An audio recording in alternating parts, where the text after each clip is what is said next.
Good morning, student. Today is 17th April 2020 and day is Friday. This is for class 6 Hindi grammar. बच्चों, पिछले class में मैंने तुम्हें भाषा, लिपि और व्याकरण के बारे में समझाया था। अनुमान है तुमने उसे पढ़ा और याद भी किया होगा। सारा दिन बैठ के समय बर्बाद करने से अच्छा है कि कभी कभी पढ़ लिया भी करो, ज़्यादा शैतानियाँ ना किया करो। इसलिए मैं आज तुम्हें संज्ञा के बारे में जानकारी दूंगी, जिसे अंग्रेजी भाषा में नाउन भी कहते हैं। आज हम संज्ञा क्या है, किसे कहते हैं, उनके कितने भेद हैं और उनकी परिभाषाओं के बारे में जानकारी दूंगी। अब संज्ञा किसे कहते हैं? नाम वाले शब्द संज्ञा होते हैं। किसी व्यक्ति, वस्तु, स्थान, प्राणी, गुण, धर्म, स्वभाव आदि का बोध कराने वाले शब्द संज्ञा कहलाते हैं। जैसे कुर्सी, पुस्तक, मित्रता, दिल्ली और कुतुब मीनार।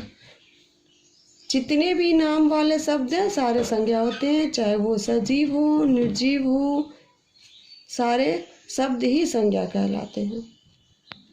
संज्ञा के भेद, संज्ञा के 3 भेद होते हैं: व्यक्तिवाचक संज्ञा, जातिवाचक संज्ञा और भाववाचक संज्ञा। सबसे पहले हम व्यक्तिवाचक संज्ञा के बारे में पढ़ेंगे। जो संज्ञा शब्द किसी व्यक्ति, स्थान या वस्तु का बोध कराते हैं उन्हें व्यक्तिवाचक संज्ञा कहते हैं। जैसे व्यक्ति में लक्ष्मीबाई और मीरा जो व्यक्तियों के नाम हैं। वस्तु में कामायनी और रामचरितमानस जो हमारी पवित्र पुस्तकें हैं। स्थान में दिल्ली और पंजाब जो कि स्थान से संबंधित हैं, उनके नाम हैं। इस तरह से संज्ञा व्यक्तिवाचक के ये उदाहरण हैं जो हमें व्यक्तियों के बारे में बताते हैं।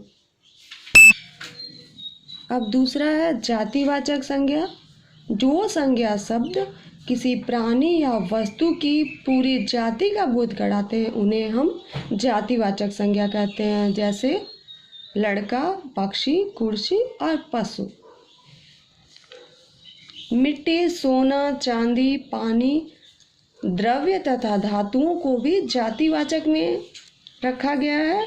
उन्हें हम जातिवाचक संज्ञा कहते हैं, लेकिन इसे द्रव्यवाचक संज्ञा भी कहते हैं क्योंकि इसे हम नाप तौल सकते हैं। इसी प्रकार सेना, कक्षा, वीर आदि संज्ञा समुदायवाचक संज्ञा कहलाते हैं। वैसे ये दोनों भेद जातिवाचक संज्ञा के अंतर्गत ही आ जाते हैं। अब तीसरा है भाववाचक संज्ञा। जिन संज्ञा शब्दों से गुण, धर्म, दोष, भाव और अवस्था का बोध होता है उसे हम भाववाचक संज्ञा कहते हैं। जैसे कौशल, आलस्य, मिठास, चाल आदि। ये सब हमें अनुभव के द्वारा प्राप्त होते हैं। इन्हें हम केवल अनुभव कर सकते हैं, देख नहीं सकते।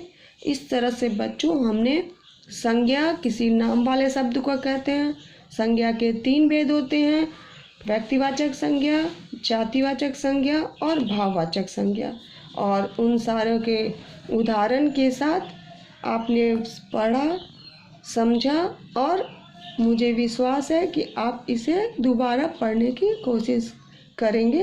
अगर आपको समझ में नहीं आता तो मुझे कांटेक्ट करेंगे और मेरे से पूछने की कोशिश करेंगे। Thank you. Have a nice day.